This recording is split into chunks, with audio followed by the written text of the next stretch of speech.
You may think you know your body. You've lived in it for decades, felt its strength, endured its weaknesses, trusted it through every season of life. But what if I told you there is a silent code flowing through your veins right now, something determined before you were even born, that is quietly shaping your risks, your resilience, and the way your body ages after 60? And what if that code is something most people never fully understand, even after a lifetime of doctor visits? I'm not here to alarm you, but I am here to wake you up. Because after the age of 60, your health is no longer just about what you eat, how often you walk, or how faithfully you take your medications. It becomes about patterns, hidden biological tendencies that either protect you or slowly work against you. And one of the most overlooked of these is your blood type. This isn't speculation.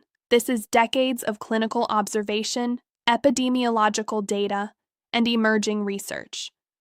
Subtle differences in clotting factors, immune responses, inflammation levels, they all vary depending on your blood type. And these differences don't just exist in theory. They show up in heart attacks, strokes, cancers, cognitive decline. They show up in who recovers and who doesn't. So let me ask you something directly. When was the last time your doctor sat you down and explained what your blood type means for your future health? For most people, the answer is never, and that's where the danger lies. Not in what we know, but in what we assume doesn't matter. Because after 60, what you don't know can quietly become what harms you. Today, I want to take you deeper than routine checkups, beyond surface-level advice, and into the biological realities that could change how you see your health forever. This is about understanding your body at a level that most people never reach, and making decisions that could extend not just your lifespan, but the quality of the years you have left. There was a patient I once saw, a 67-year-old man, active, disciplined, the kind of person most people would describe as doing everything right. He walked every morning, avoided smoking his entire life, kept his blood pressure within a reasonable range, and rarely missed a routine checkup. On paper, he was low risk. In reality, he was anything but. He came in after experiencing a brief episode of dizziness, nothing dramatic, nothing that screamed emergency. But something about his history made me look closer. His blood work was mostly unremarkable. Cholesterol slightly elevated, but not alarming. Blood sugar controlled, no obvious red flags, except one thing: his blood type, A. Now, to most people, that detail seems trivial. It's something you mention when donating blood or filling out a medical form. But to someone trained to see patterns, it's a signal. Because individuals with blood type A tend to have higher levels of certain clotting factors, particularly von Willebrand factor and factor VIII. Over time, especially after 60, this creates a subtle but persistent shift toward hypercoagulability, meaning the blood is more prone to clotting than it should be. It doesn't cause symptoms early. It doesn't show up in routine conversations, but it builds quietly. In his case, that dizziness wasn't random. It was likely a transient ischemic attack, a warning sign that blood flow to part of his brain had been temporarily reduced. A small clot, possibly forming and dissolving on its own, had already begun to interfere with his circulation. He was shocked. "But I've done everything right," he told me. And he had. But what he didn't know was that his biology required him to do more than everything right. It required him to do what was right for him. This is where blood type becomes more than a label. It becomes a lens. Research has shown that individuals with non-O blood types, A, B, and AB, have a higher risk of cardiovascular disease compared to those with type O. The difference isn't just statistical noise. It's rooted in measurable physiological mechanisms. Increased clotting factors, differences in endothelial function, and variations in inflammatory markers all contribute to this elevated risk. For someone over 60, this matters more than ever, because aging itself already shifts the body toward a pro-inflammatory, pro-thrombotic state. Blood vessels become less flexible. The lining of the arteries, what we call the endothelium, loses some of its protective function. Plaques, even small ones, become more unstable. When you combine this natural aging process with a blood type that predisposes you to clotting, the risk doesn't just add up, it multiplies. Now contrast this with someone who has blood type O. Type O individuals generally have lower levels of those same clotting factors. Their blood, in a sense, flows more freely. This gives them a relative protective advantage against conditions like deep vein thrombosis, pulmonary embolism, and certain types of stroke. But that doesn't mean they are immune. It simply means their baseline risk starts at a different point. And this is where the misunderstanding often happens. People hear about risk and assume it's destiny. It's not, it's direction. Your blood type doesn't guarantee that you will develop a condition, but it tells you where your vulnerabilities lie. It's like knowing the weak points in a structure before a storm arrives. If you reinforce those areas early, you can withstand pressures that might otherwise cause collapse. Going back to that patient, once we recognized the pattern, the approach changed. We didn't just continue standard care. We adjusted his prevention strategy. More aggressive management of inflammation, closer monitoring of coagulation markers, lifestyle modifications tailored not just to general health, but to his specific biological tendencies. And here's the part most people don't hear often enough. These adjustments weren't extreme. They were precise. Simple shifts in diet to reduce systemic inflammation, strategic use of omega-3 fatty acids, careful attention to hydration because even mild dehydration can increase blood viscosity, especially in individuals already prone to clotting. Regular movement, not just exercise, but avoiding prolonged periods of sitting, which can quietly increase the risk of clot formation in the legs.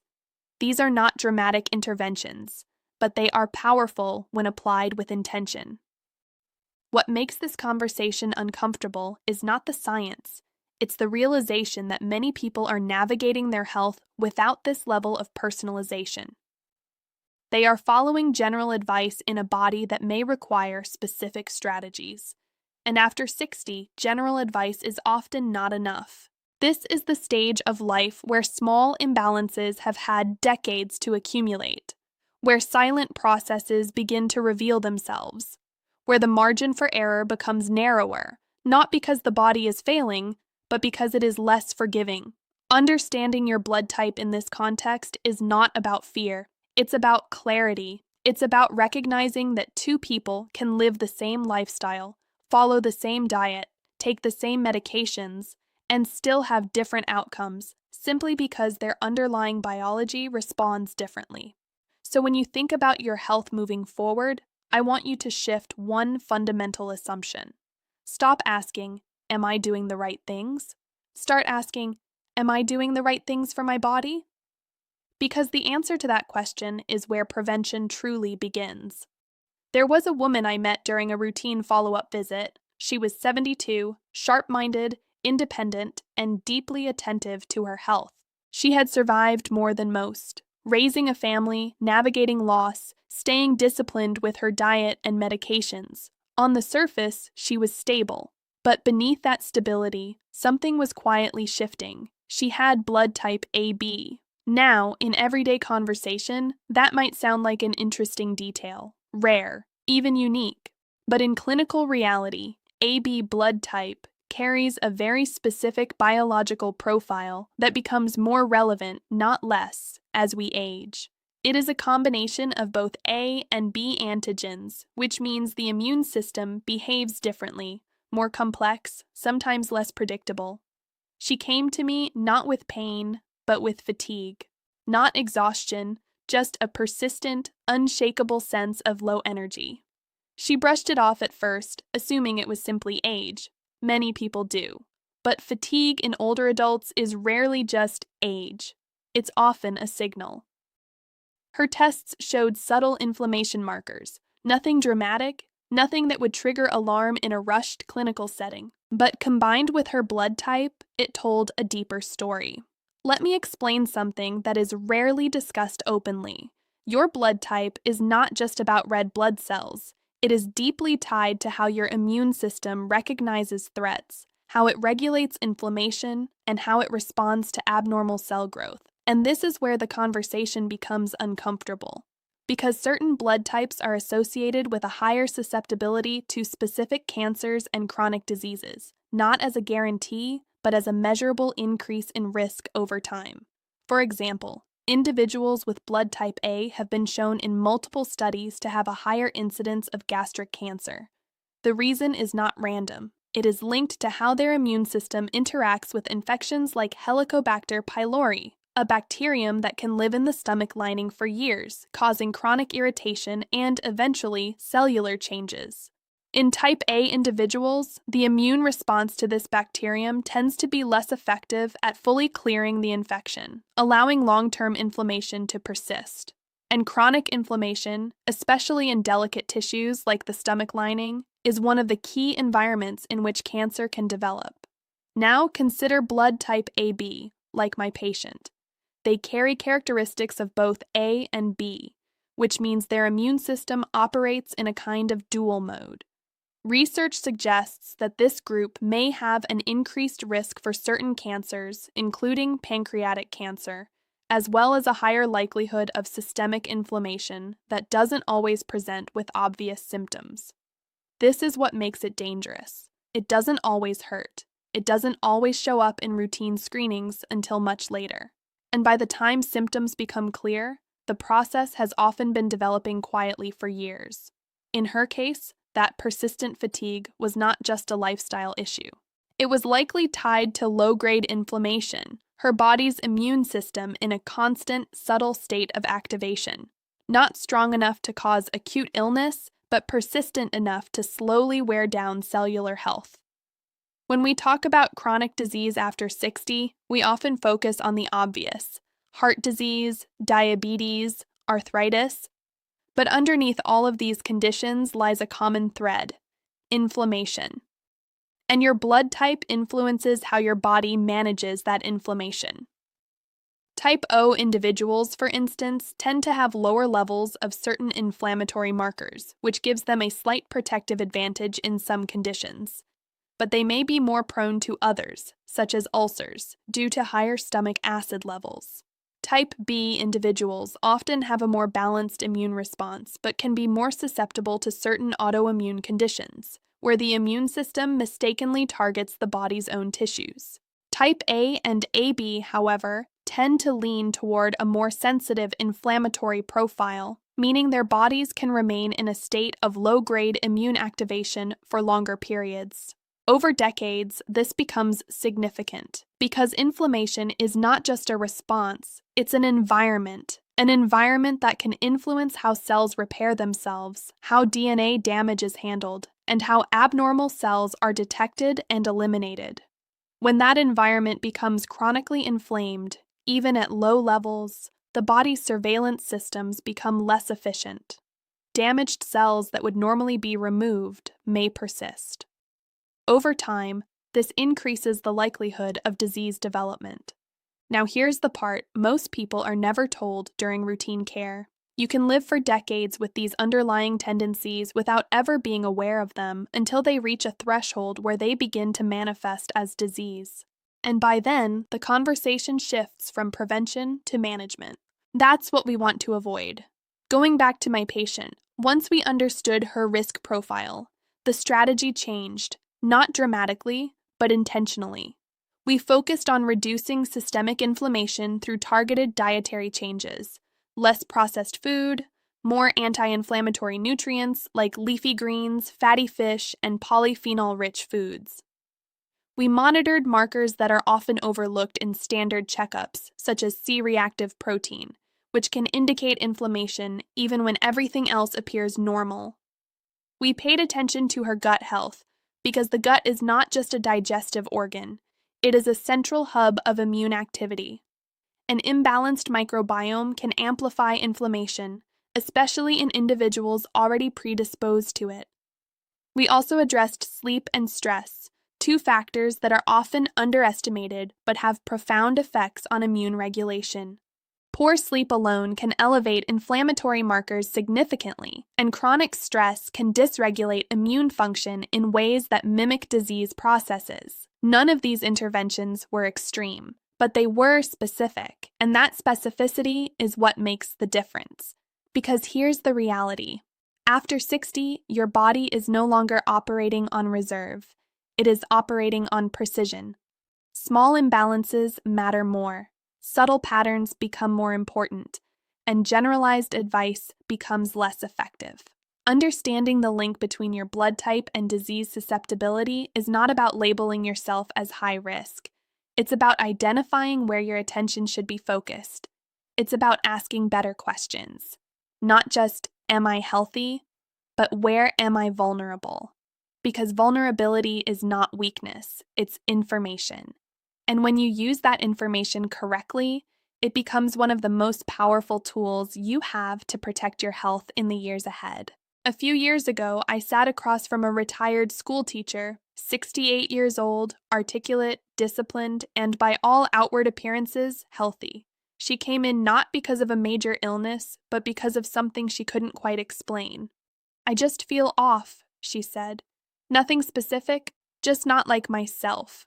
No pain, no fever, no dramatic symptoms, just a quiet sense that something inside her body was no longer working the way it used to." Her reports were, for the most part, normal. Blood sugar within range, cholesterol manageable, blood pressure controlled. If you were moving quickly through her chart, you might reassure her and move on. But medicine, real preventive medicine, is not just about what is obvious. It's about what is subtle. One detail stood out. Her blood type. O. Now, most people hear type O and assume advantage, and in some ways, that's true.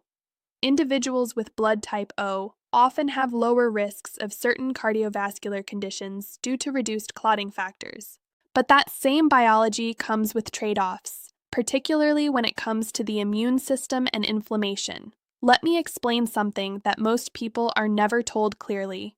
Your immune system is not just about fighting infections. It is about balance, knowing when to activate and when to calm down. And your blood type influences that balance in ways that become more pronounced as you age. Type O individuals tend to have a more reactive immune system. In younger years, this can be beneficial. It helps the body respond quickly to infections. But after 60, that same reactivity can become a problem, because the body is no longer as efficient at turning the immune response off. So instead of short bursts of inflammation followed by recovery, you begin to see a pattern of persistent, low-grade inflammation, not enough to cause acute illness, but enough to create ongoing internal stress. This is what we call chronic inflammation. And it is one of the most important and most overlooked drivers of aging-related disease.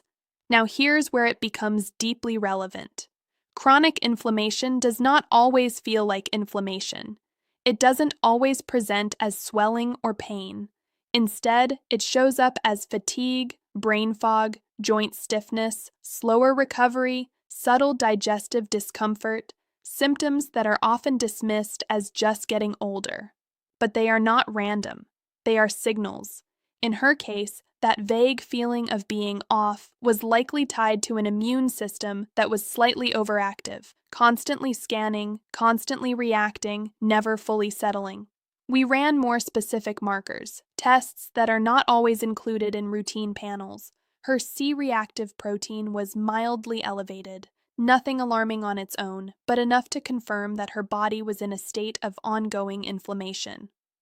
Now, here's the critical part. Inflammation is not inherently bad. It is essential for healing. Without it, the body cannot repair itself. But when it becomes chronic, when it lingers without resolution, it begins to damage the very tissues it is meant to protect. Blood vessels become irritated. Joints begin to wear down more quickly. The brain's delicate networks are exposed to biochemical stress. Even the immune system itself becomes less precise, increasing the risk of both infections and autoimmune reactions. And yes, your blood type plays a role in how this process unfolds. Type A and AB individuals tend to have a more sensitive inflammatory baseline. Type B tends to be more balanced but can swing toward autoimmune tendencies. Type O, on the other hand, often experiences a more intense inflammatory response that, if not regulated properly, can become persistent over time. This is not something you will typically hear in a standard appointment, because standard care is designed to address disease once it is visible, not to decode the patterns that lead to it. So what do you do with this information? In her case, we didn't treat a disease, we addressed a pattern. We focused on calming the immune system, not suppressing it.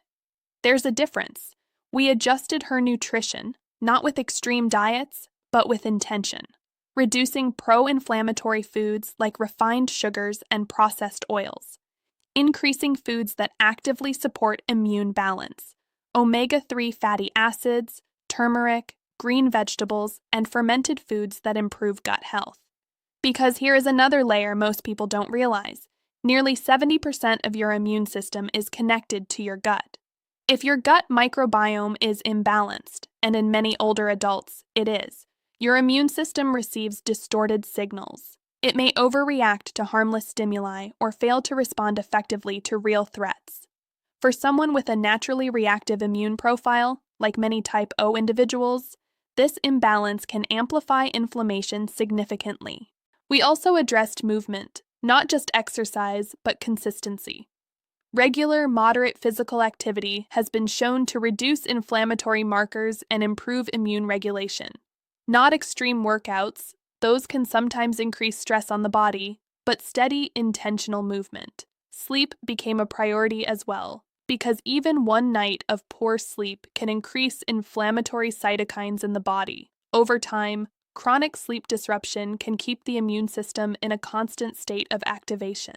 And then there was stress. This is where many people underestimate the impact. Chronic psychological stress is not just emotional, it is biochemical. It increases cortisol, disrupts immune signaling, and promotes inflammation. In a body already predisposed to heightened immune activity, this becomes a multiplier. So we worked on simple but effective strategies, breathing techniques, structured relaxation, limiting constant exposure to stress triggers. Nothing extreme, but all precise. And over time, something shifted. Her energy improved. That vague sense of being off began to fade. Not because we treated a specific disease, but because we addressed the underlying environment in which disease develops. This is the difference between reactive medicine and preventive medicine. Reactive medicine waits for symptoms to become clear. Preventive medicine listens when the body whispers. Your blood type is part of that whisper. It tells you how your immune system is likely to behave, how your body handles inflammation, and where your vulnerabilities may lie as you age. And after 60, these patterns matter more than ever, because the goal is not just to live longer, it is to maintain clarity, strength, and independence in the years you have. And that requires more than general advice. It requires understanding your body at a level most people never reach, and making choices that align with that understanding.